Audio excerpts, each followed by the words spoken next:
chegando também porque antes não teve espaço. Bom dia, Cida. Exatamente, Nélio. Paulo, acho que é importante a gente colocar essa normativa da Receita Federal, esse trabalho que, para os dois lados da fronteira, no que se refere à segunda ponte, é um trabalho conjunto. Receita brasileira, Receita paraguaia, como é que é isso? Explica para a gente um pouquinho a respeito da obra da segunda ponte.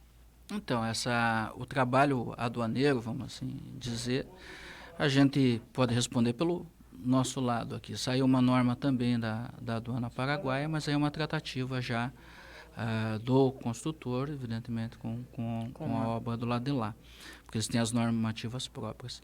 Nós, localmente, conseguimos que fosse aprovada uma instrução normativa específica para a Ponte da Amizade, para a Ponte da Integração, né, vai ser o nome. Segunda ponte. E aí, com o intuito justamente de facilitar procedimentos e evitar que ocorra algum atraso por alguma questão de desembaraço aduaneiro. Então, essa norma ela visa exclusivamente dar agilidade ao procedimento. Já é um procedimento ágil suficiente, mas nós estamos tratando de uma situação especial, com maquinários pesados que vão ter que ir e vir todo dia. Então, tem algumas coisas específicas para essa situação. A empresa já apresentou alguma dificuldade dentro da normativa? Não, bem pelo contrário. Nós fizemos assim reuniões já com a empresa, eles ficaram bastante satisfeitos com a normativa, com a facilidade que ela vai dar. Ela traz questões, por exemplo, máquinas que são exportação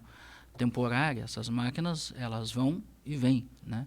E a empresa vai, na verdade, fazer uma exportação temporária e registrar o retorno dela ao fim da obra. Não é esse vai e vem todo dia, basta que esteja registrado que a máquina não ficou. Se ficar, converte-se em exportação definitiva, né? O mesmo vale assim para os materiais utilizados na ponte. Vamos pensar no cimento, por exemplo. O cimento, parte dele, ele vai se tornar a estrutura da ponte, né? Assim como ferro e demais insumos. Então, tudo aquilo que for virar a estrutura da ponte e ficar na metade paraguaia da ponte, passa a ser uma exportação definitiva a ser convertida. Agora, a parte de canteiro de obras tal, uma exportação temporária, e a norma, ela prevê uma agilidade disso.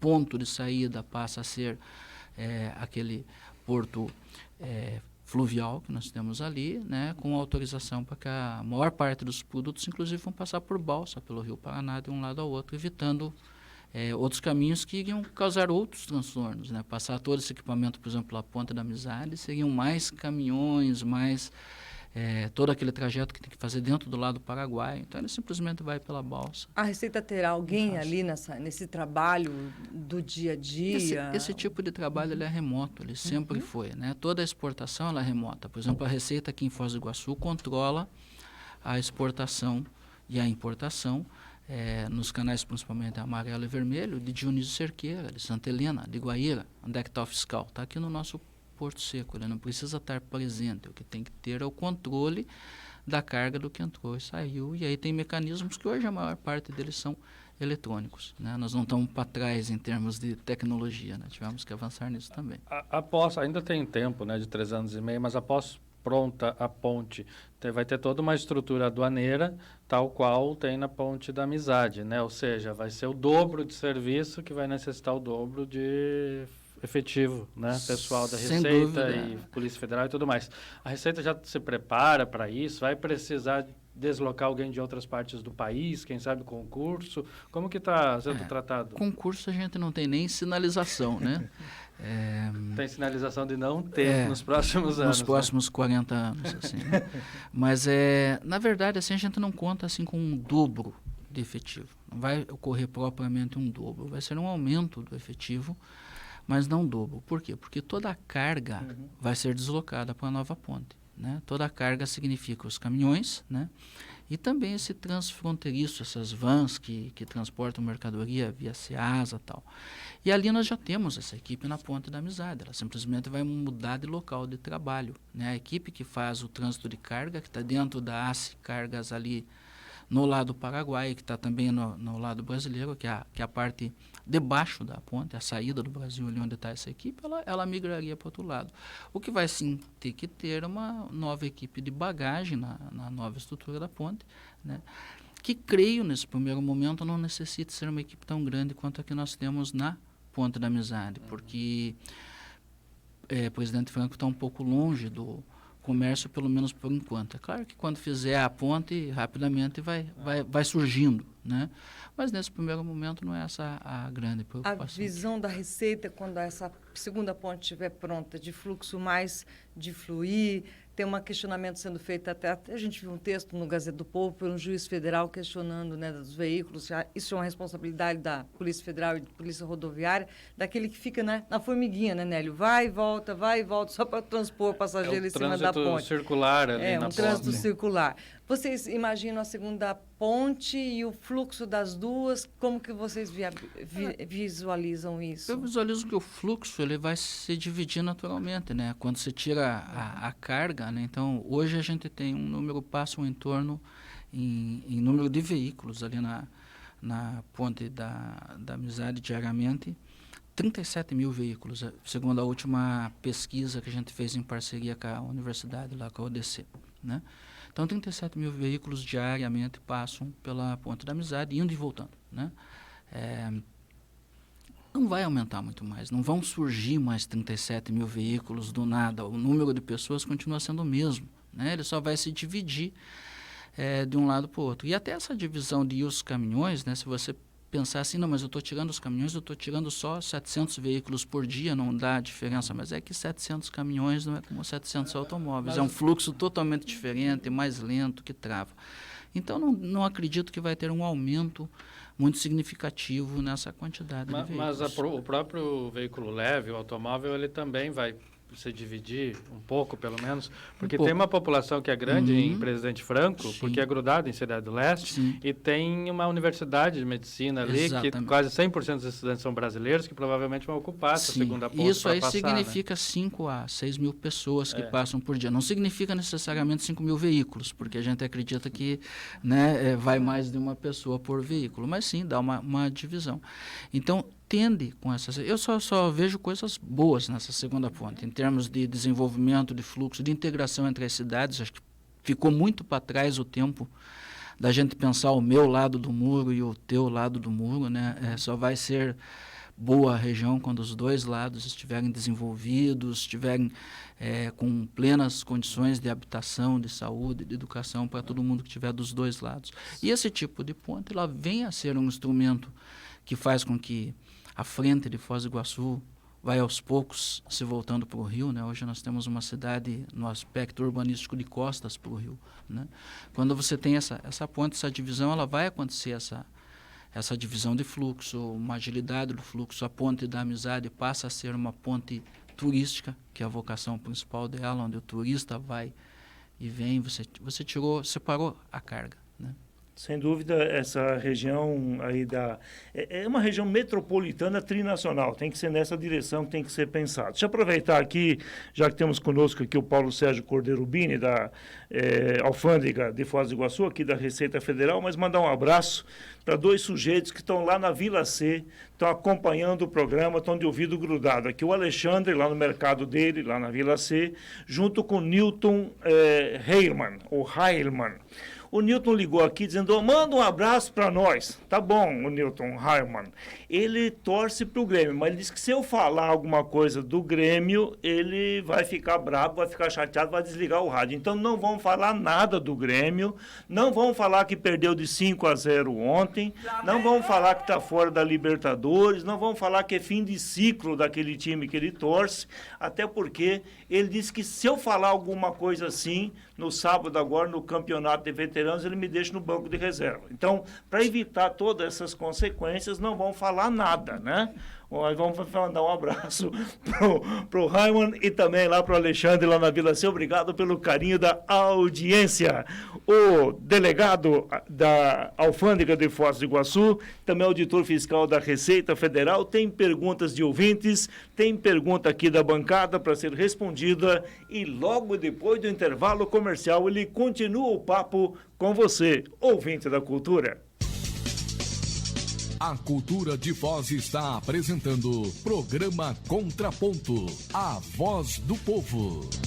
11h56. Quer voltar a ter um sorriso completo e feliz? Aqui na Oral Unique, nós cuidamos da sua autoestima e devolvemos o seu prazer de sorrir. Faça implantes, lentes, clareamento ou qualquer outro tipo de tratamento com atendimento próximo humanizado numa clínica premium. Agende já o seu horário no 3031-4444 ou WhatsApp para 984314444. Não esqueça, ninguém faz melhor que a Oral Unique. Doutora Larissa Chedid, CROPR 16928. Atenção, Foz do Iguaçu e região. Ciudad Leste e região. O Destro Macro Atacado é distribuidor de tubos e conexões, telhas e forros PVC, multilite, direto e mais barato. Confira as ofertas. Piso esmaltado Viva, 43 por 43, 10,50 ao metro quadrado. Telha Firocimento, 2,44 por 1,10, 4 milímetros, 10,90. Telha Fibrocimento, 3,66 por 1,10, 6 milímetros, 59,90. Argamassa Votomassa Porcelanato Interno, 14,90. Embalagem com 20 quilos. Tubo esgoto 100 milímetros, 29,90. Aceitamos os cartões Visa, Master e Elo. Destro, Rua José do Patrocínio, esquina com Rua das Missões. Vila Portes, fone 2102-2500. Destro Macro Atacado, distribuindo confiança. Você quer uma empresa que dá total segurança à sua empresa na área contábil? Pois bem, em Foz do Iguaçu, a Ocil Contabilidade está há mais de 37 anos com uma equipe de profissionais que lhe dá segurança e confiança na área fiscal. Pensou em abrir uma empresa? Fale com a Ocil Contabilidade. Quer prestação de serviço com segurança? Fale com a Ocil Contabilidade. Imposto de renda com conhecimento? Ocil Contabilidade. Enfim, contabilidade em geral tem que estar nas mãos de quem entende. Ocil Contabilidade. Avenida Jorge Schimmelfeng, 600, Edifício Center Foz. Fone 3027-1112. Ocil, contabilidade com seriedade. Cultura. Com 16 anos de experiência no ramo de papelão, jornal, revista, plásticos e arquivo morto de escritório e escola, retira no local e tritura. Fez da reciclagem Nossa Senhora Aparecida uma das principais empresas de Foz do Iguaçu e região. Compromisso com o cliente e a responsabilidade com o meio ambiente. A reciclagem fica no Pilar Parque Campestre, na Rua Silvio Soto Maior 503. Telefone 3526-3028, 3526-3996. Reciclagem Nossa Senhora Aparecida, contribuindo sempre com o meio ambiente. 11h59. A mão amiga da sua família, serviços de assistência familiar.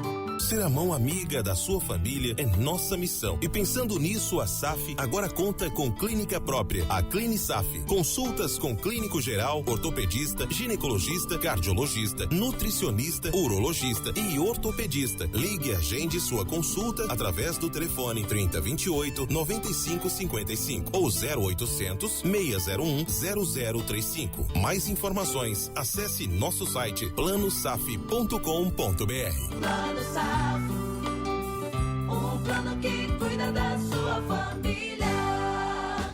Nesta quinta-feira, tem o dia do R$1 no Ítalo. Centenas de itens por apenas R$1 o quilo ou unidade. Lã de aço bombril com 8. Molho tradicional Quero ou da Ajuda sachê 340 gramas. Detergente líquido Minuano ou Lily 500 ml. Sabonete Nivea 85 gramas. Tudo por apenas R$1 a unidade. Abobrinha verde, beterraba, laranja pera e repolho verde por somente R$1 o quilo. Dia do R$1 Ítalo. Foz do Iguaçu e região contam agora com uma equipe de plantão pediátrico para atendimento às crianças com urgência no Hospital Cataratas. O atendimento deste plantão será das 19 às 23 horas. São 5 pediatras se revezando no atendimento às nossas crianças. O Hospital Cataratas fica na Rua Santos Dumont, 714, bem no centro de Foz do Iguaçu. Fone 3523-5200. A Cultura de Foz está apresentando Programa Contraponto, a voz do povo.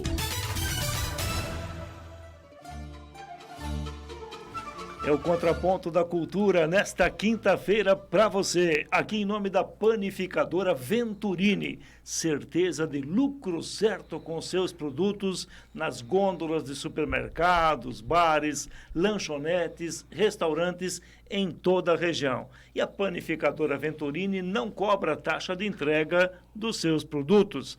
Ligue no 3524-2772 ou então faça uma visita na panificadora Venturini, lá na Avenida Andradina, 1587, no Jardim Curitibano, aqui em Foz do Iguaçu. O Carlos Alberto Delsante colocou aqui, boa tarde. Confesso que não entendi a ironia com o Grêmio. Ele está falando comigo aqui. E o seu Inter, como está? Não ganhou nada esse ano. KKKKK. O Carlos Delsante, não vamos misturar assunto. Hoje o assunto é só Grêmio, tá? Não vale falar de outra coisa. Abraço, Carlos. Obrigado pelo carinho da audiência. O Mário Camargo, presidente do Codefós, também mandou o seu recado aqui, dizendo que a entrevista com o Dr. Paulo Bini está muito boa. Graças ao Paulo Bini, né? Porque o nosso negócio aqui é só fazer pergunta e ele é que responde. Aliás, vai responder agora o questionamento encaminhado pelo Enes Mendes da Rocha. Diga lá, Enes. Doutor Paulo, recentemente houve certas mudanças em questão do viajante que vai para os Estados Unidos, que vai para a Europa e que vai para o Paraguai também. Umas mudanças em termos de aumento de cota daquilo que ele pode comprar em relação ao dólar, ou em outra moeda, é evidente. Nós tivemos aqui em Foz do Iguaçu também uma mudança na parte terrestre, daquele turista que passa a Ponte da Amizade e compra no Paraguai. A cota de 300 foi anunciada para 500. Aliás, houve até uma certa confusão, porque todo mundo pensou que já entrava em vigor no dia seguinte. Não é nada disso. Ainda depende de normas, depende, enfim, de um determinado tempo a ser colocado em prática. Quando é que realmente entra em vigor essa nova cota? Então, depende de norma, né? Não é local essa norma. Quando o presidente da República disser a partir de determinada data entra em vigor, ela passa a entrar, se entrar, né? Porque não tem ainda a norma específica. Existe, assim, a tratativa para esse aumento. Já vi versões da tratativa que exclui o terrestre, né? Então, nós não temos nada, assim, definido. Não é algo certo, nem que vai ter, né? E se tiver, aí depende de uma norma. No momento em que ela disser a partir de tal data, naquela data, será tratado assim. A primeira versão que eu vi falava em 2020, né? Mas agora já não está mais. Nem em 2020 assim, se fala, né? Mais. Então, 2020 está aí, né? Nós estamos em outubro já, né? Mas não tem assim uma data específica para esse início, por enquanto. Doutor Paulo, uma outra pergunta ao senhor. Nota-se que toda aquela euforia que tinha em torno das chamadas lojas francas no começo, nós fizemos aqui uma chamada para as pessoas envolvidas com isso, associação comercial, Codefós, enfim. Faltou cadeiras aqui e microfones para eles, né, de tanta gente que vê, o entusiasmo exatamente pela possibilidade de ter uma loja franca aqui em Foz do Iguaçu, em concorrência direta com a Cidade do Leste. Bom, com o tempo, essa velocidade foi reduzindo, e agora, praticamente, numa época em que elas já estariam funcionando, parece que ainda há certos receios, certas, digamos, tratativas para exatamente colocar isso em prática. A Receita mudou alguma coisa em relação a isso? As limitações daquilo que pode vender e que não pode vender? Eu lembro, doutor Paulo, que quando a Argentina começou a tratar disso, nós fizemos parte de algumas reuniões disso. E a briga ali na Argentina, a briga do comércio com o grupo que estava implantando aquilo, era exatamente produto argentino, não. E, de fato, quem vai hoje ao free shop do outro lado, ele vê que não há produto argentino, mas nem para remédio naquelas lojas ali do shopping. O nosso caso é totalmente diferente. Isso, de uma certa forma, digamos assim, não inibe, não é uma trave exatamente na loja franca? Não, na verdade, assim, não teve grandes alterações na norma inicial. Teve alguma restrição, assim, acho que foi tirado 1 ou 2 produtos da lista inicial, né? E por que ela não decolou ainda? Nós temos um processo, inclusive, de uma loja franca que já pediu as autorizações, estamos no aguardo do retorno, está muito próximo. Se andar pelo centro de Foz aqui, você até vê um lugar que já tem uma loja com uma placa, Nós né? temos 2. E não começou. Quem manda nessas coisas é o senhor mercado. Esse é o fato, né? Nós estamos num período aí de dólar altíssimo, né? Havia, assim, uma expectativa que o dólar viesse a baixar nesse ano de 2019 e a gente só vê acontecer o contrário, né? Então, isso aí tem um reflexo imediato. Tem a questão também de mercadológica de produtos, de outras formas de entrada. Eu cito assim, a gente tem um estudo, por exemplo, do que mais era apreendido nos anos anteriores e hoje. E nós temos produtos hoje, por exemplo, eletrônicos e informática, reduziu muito essa apreensão. Porque você pega o preço de um eletrônico ali no Paraguai e vai pegar ele em São Paulo, numa loja de uma grande rede, a diferença de preço é em torno de 15%. Aí tem o custo do contrabando no meio, para aquele pessoal que faz o contrabando, que é em torno de uns 20%, e mais o risco de perder, ele acaba tendo um prejuízo. Então, fora aquilo que é muito novidade, muito produto de ponta, esse produto está assumindo por uma tendência natural de mercado. Ele independe de qualquer órgão nesse sentido. E uma loja franca, ela vai ter assim a regra, né, da compra uma vez ao mês, o valor estipulado, tudo registrado, a pessoa tem que comprovar que é um brasileiro voltando do exterior, né? É a mesma regra que tem no aeroporto. Então, talvez essa euforia passou porque inicialmente tinha se imaginado assim, algo semelhante, eu vou abrir uma filial da loja Paraguai aqui. Não é bem isso. Não é nenhum entrave da Receita, então, para a abertura dessas 2 lojas que estão aí no centro? Não. Existem assim, as exigências legais, que são as básicas de abrir qualquer empresa que opere no comércio internacional, né? Cumpridas as exigências, não tem entrave. Me explica uma coisa, delegado. Eu vou citar eu como exemplo.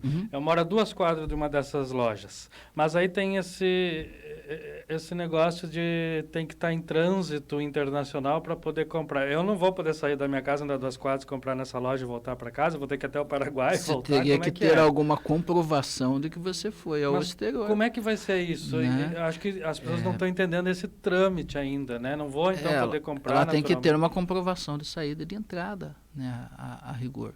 Né? A loja ela só não está fisicamente na fronteira, nas cabeceiras, mas tem que ter é algo muito semelhante quando você desce do avião, de um voo internacional, você está numa área que você tem aquela comprovação. Não sei exatamente como que vai ser feita essa comprovação ainda, né? Mas teria que ter a comprovação ou simplesmente o mero registro por entender que aqui nessa proximidade a pessoa atravessou a fronteira, mas aí ela teria o registro mensal de qualquer forma. O que eu acho que vai acabar sendo entendido isso, né? De morar numa região, numa cidade a poucos pode metros de uma fronteira. Né? Agora, como vai ser de fato, vamos esperar acontecer para ver essa comprovação, porque teria que ter uma comprovação. Agora, qual que vai ser o critério? Isso aí é nacional, né? Essa loja franca que nós estamos falando em Foz do Iguaçu, ela vai ter a mesma norma das de Uruguaiana, das de demais regiões do Brasil. Né? São 32 cidades, né, que tem essa possibilidade. Aliás, lá no Rio Grande do Sul já está funcionando. Sim. Paulo, você comentou em algum momento aqui do teu bate-papo com o Vinho da Cultura, da questão aduaneira, da questão do Porto Seco.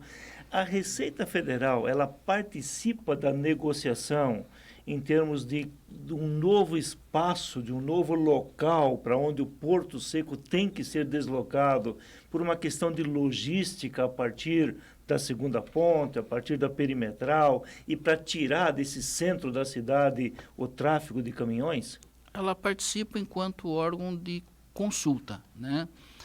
Hoje nós não temos especificado ainda um local onde pode ser feito esse Porto Seco. Não existe um terreno onde os órgãos intervenientes, que é o Estado em si, né, defina vai ser aqui. Mas nesse momento, aí sim tem que ser trazido para a Receita para ver se não há nenhum entrave que impossibilite o trabalho, né? E da mesma forma tem a exigência de o que é necessário em termos de estrutura para que seja feito o trabalho aduaneiro, né? Sem dúvida que hoje, na condição que nós temos aqui em Foz do Iguaçu, seria muito interessante para a cidade que o Porto Seco migrasse de local, né? Nós temos o problema do fluxo de caminhões, como você falou, atravessando o centro da cidade, principalmente aqueles oriundos da Argentina, né? E aí uma segunda ponte pode ser sim uma oportunidade para isso, né? Com essa perimetral que vai cortar ali pelo meio numa linha reta com a nova ponte, que também desviaria esses fluxos dos caminhões argentinos. Até porque o local que ele está hoje vence nesse meio tempo até ficar pronta a perimetral. E outra, seria absolutamente ilógico a perimetral sair lá na região de Três Lagoas e os caminhões irem até lá, voltar até onde tem o Porto Seco pela BR-277 e depois voltar de novo pela 277 para ir adiante, né? Sim, sem dúvida, assim, é algo a ser corrigido, né? Então existem sim estudos nesse sentido, mas a Receita não vai definir o local especificamente, né? No momento em que a sociedade entender onde vai ser esse local, a Receita vai avaliar a condição. É a mesma condição da ponte, não foi a Receita que definiu onde vai ser a ponte, se vai ter uma segunda ponte, quem vai passar pela ponte. A Receita é um órgão para servir ao Brasil.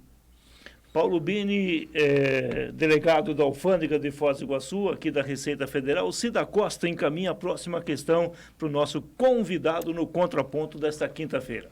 Paulo, a gente sabe que logo que houve essa alteração, digamos, da Receita Federal, que ela mudou a sua logística, o seu formato todo dela, para esse que nós temos agora. O que mudou, o que melhorou, o que dá para se avaliar? Porque até as pessoas aqui da cidade tinham medo, estamos perdendo a Receita, né? A base de atendimento, essas coisas. Na sua avaliação, o que mudou nisso? Veio acrescentar, o que mudou com relação à Receita Você Federal? fala da transformação em alfândega. Isso. Eu vi com muitos bons olhos, assim. Especificamente aqui o que aconteceu foi a transferência dos tributos internos da União para a Delegacia de Cascavel, que tem uma vocação e uma equipe maior especializada nisso. Especializou a alfândega de Foz na sua vocação aduaneira, que é a facilitação do comércio internacional, a agilização do comércio internacional e o combate ao ilícito transfronteiriço. Então, veio uma especialização. Para o cidadão em si, não mudou nada, ou muito pouco, porque hoje praticamente todo o contato que o cidadão vai fazer com a Receita Federal, ele não é físico, ele é eletrônico, ele é via rede, ele é via tablet, né? Ele é via os seus computadores. E se precisar de algo físico, o atendimento também é nacional, né? Se eu estiver em Piripiri, na Bahia, e precisar entregar um documento, e esse documento, o destino dele é o Rio Grande do Sul, eu vou entregar no CAC, no Centro de Atendimento ao Contribuinte de Piripiri, na Bahia, né? Os processos são eletrônicos. Hoje a gente está desaparecendo em um ritmo acelerado com o papel, né? Quando eu entrei na Receita há 10 anos atrás, aí eu trabalhava com pilhas de papel, aquela que você procura, onde é que está o fiscal, é aquele cabelo que está atrás do papel ali, né? Hoje está tudo no computador, né? Não tem mais nada em papel. Então essa tendência, ela é não só da Receita, ela é de qualquer órgão de trabalho. O judiciário mudou nesse sentido, né? Você não vê mais aquela tramitação de papel para lá e para cá, salvo aquilo que compõe prova, que fazem os dossiês, né? Então nós estamos nesse caminho.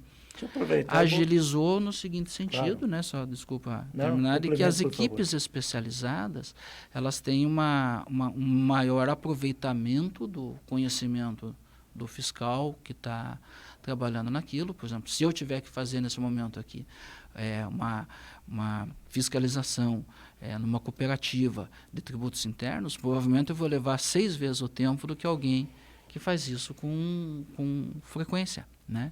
Então você agiliza, você enxuga, e os quadros estão se enxugando. O que está sendo feito, na verdade, é uma especialização de processos. É uma tendência mercadológica. Quer dizer que ia aproveitar a deixa, o secretário de Tecnologia da Informação aqui de Foz do Iguaçu, Evandro Ferreira, mandou agora uma mensagem para cá, dizendo que fez uma visita há poucos dias ao Dr. Paulo lá na Receita. Ele colocou o seguinte na mensagem: visitei, achei o cara excepcional, nota 10. Digo mesmo dele. Agora, Paulo, em termos de a gente falar nessa parte alfandegária, de arrecadação, de tributo, se comparado em termos com outros do Brasil, com a mesma logística, digamos assim, qual que é o panorama nosso? Aqui, Foz do Iguaçu, nós somos hoje o maior porto seco da América Latina, né? O nosso fluxo diário de caminhões ali em torno de 750 caminhões.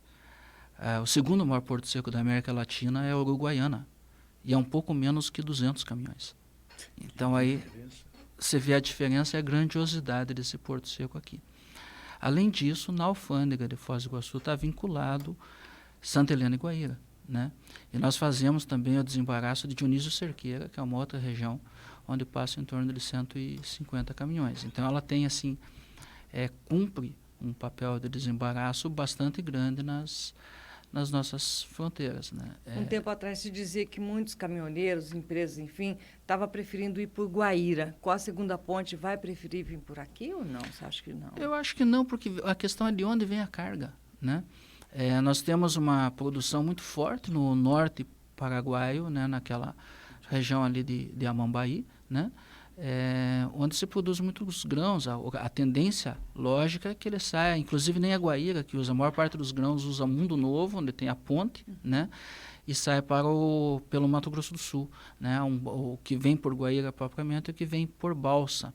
Aí existem alguns produtos que, por que tem, né, os dois pontos tão próximos um ao outro, né, Guaíra e Mundo Novo? Existe uma diferença no ICMS entre os estados, é uma questão de tributo estadual, então a origem de entrada pode dar alguma diferença e aí o despachante prefere ou Mundo Novo ou Guaíra, que é uma questão assim que futuramente até a gente pensa na Receita em concentrar também em um ponto só, né? E a saída pode ser assim um ponto com duas cabeceiras, né? Mas isso é para um futuro aí que espero não seja muito distante. Até porque a guerra fiscal está praticamente sendo eliminada em termos de estados, né? Sim, tem essa tendência. Tem essa tendência, né? Tendência. A agilização na liberação de cargas, tem algo que possa ser melhorada? Como é que está isso? Permanentemente tem o que melhorar, né? Assim é a vida, né? Mas já melhorou bastante. Hoje nós temos assim o nosso tempo médio de despacho, aí ele não passa de 24 horas. Nosso limite considerado é 72.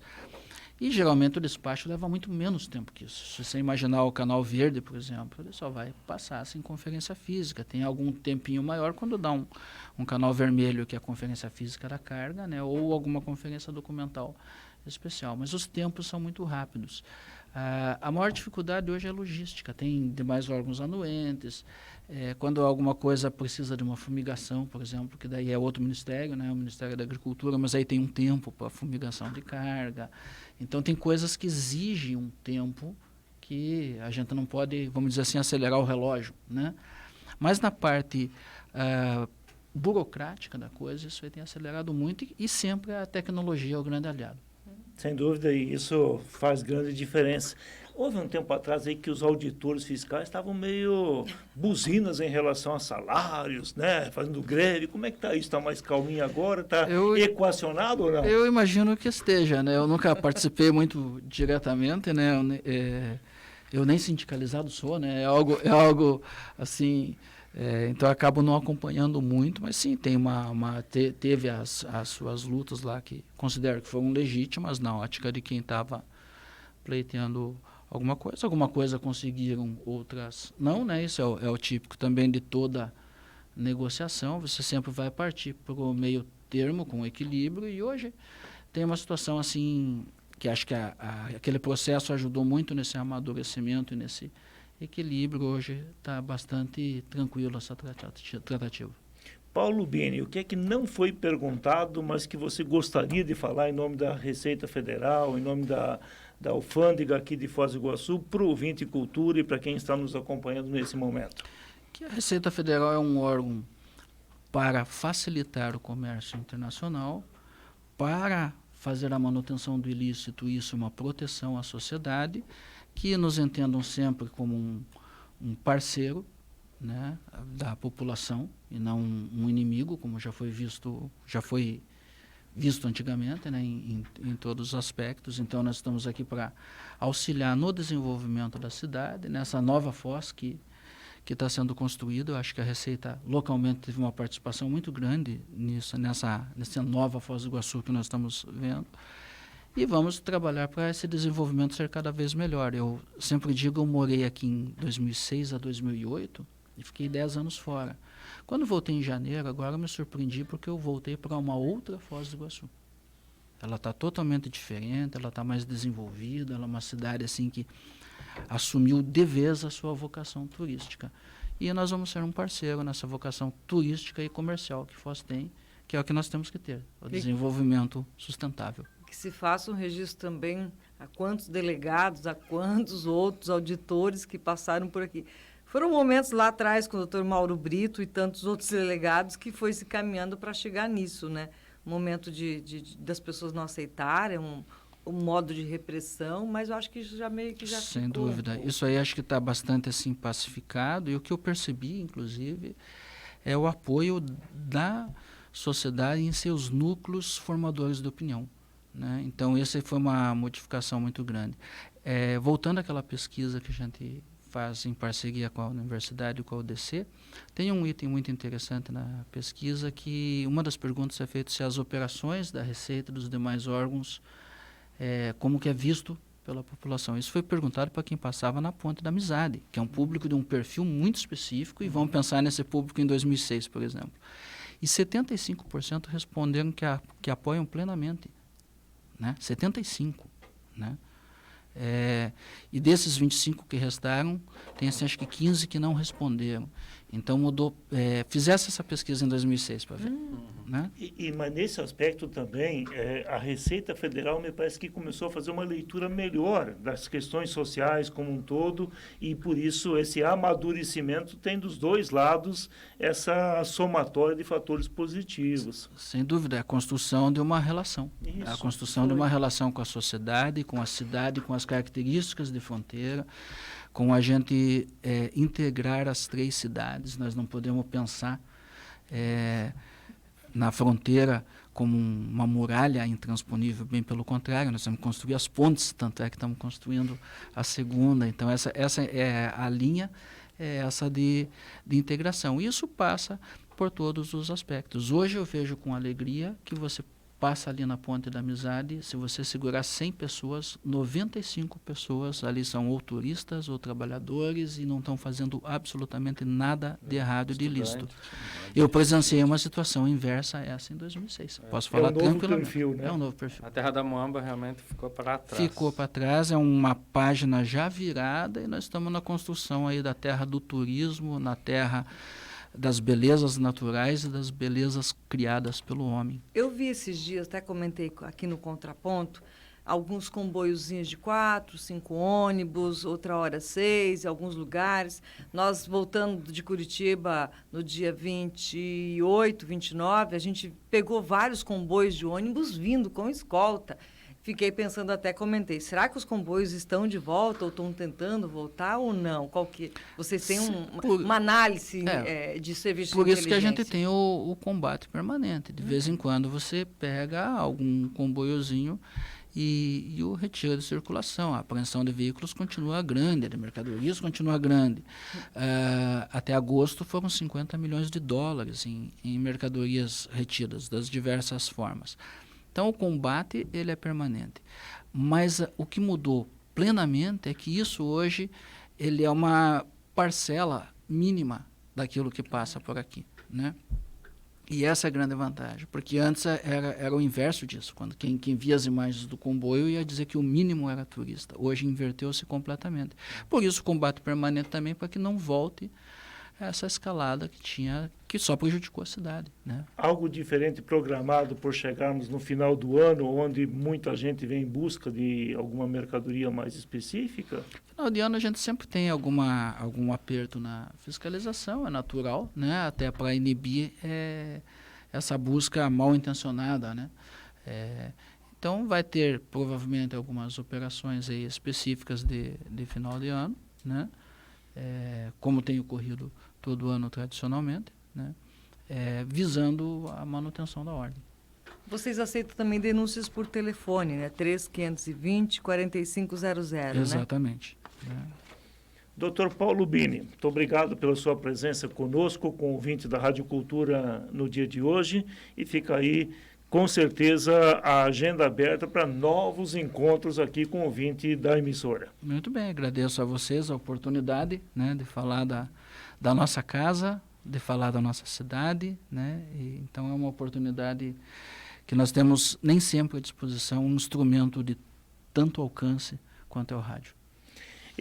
O Dr. Paulo Bini, auditor da Receita Federal e também delegado da alfândega aqui de Foz do Iguaçu. Logo depois do intervalo, voltamos para o bloco final do Contraponto no dia de hoje.